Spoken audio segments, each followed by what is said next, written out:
নতুন শহরে মানিয়ে নিতে নিতেই বছর দুয়েক কেটে গেল। নীলাঞ্জনা এখন স্কুলে যায়। সবকিছুই বেশ ছন্দে চলছিল, কিন্তু নিয়তি যেন একটু নাটকীয়তা পছন্দ করে। একদিন অয়ন অফিস থেকে ফেরার সময় একটা ফোন পেল।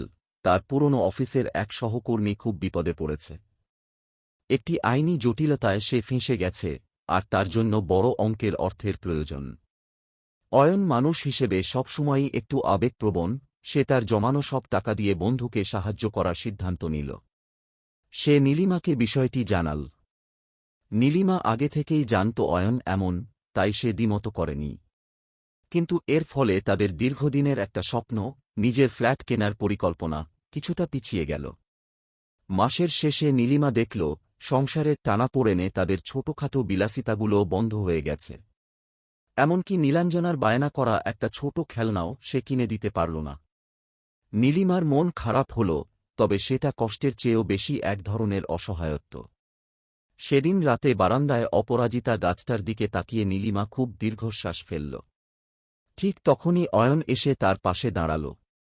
সে বুঝতে পারল নীলিমার মনের অবস্থা। অয়ন কোনো কথা না বলে তার পকেট থেকে একটা পুরনো খাম বের করল। এটা সেই খাম যা অয়ন বিয়ের আগে তাকে দিয়েছিল, যেখানে তাদের দুজনের ছবি আঁকা ছিল। অয়ন বলল, আমি জানি আমরা অনেক কিছু ছাড়ছি, কিন্তু নীলিমা, আমাদের এই অপরাজিতা গাছটা দেখো। ও কি আমাদের মতো কোনো অভিযোগ করেছে? ও শুধু জানে কিভাবে সব প্রতিকূলতার মধ্যেও নিজের নীল রংটা ধরে রাখতে হয়।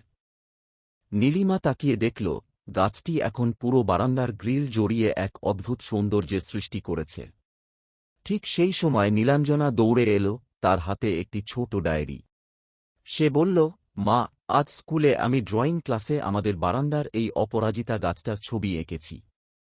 ম্যাম বলেছেন আমার ছবি নাকি সবচেয়ে সুন্দর হয়েছে। নীলিমা আর অয়ন একে অপরের দিকে তাকাল। নীলাঞ্জনার সরল আনন্দ আর বারান্দার সেই নীল ফুলগুলো যেন সব কালো মেঘ সরিয়ে দিল। তারা বুঝতে পারল আর্থিক সচ্ছলতা হয়তো কমেছে, কিন্তু তাদের সংসারের যে ভিত, যেখানে ভালোবাসা আর বিশ্বাস আছে, তা এতটুকুও টলেনি।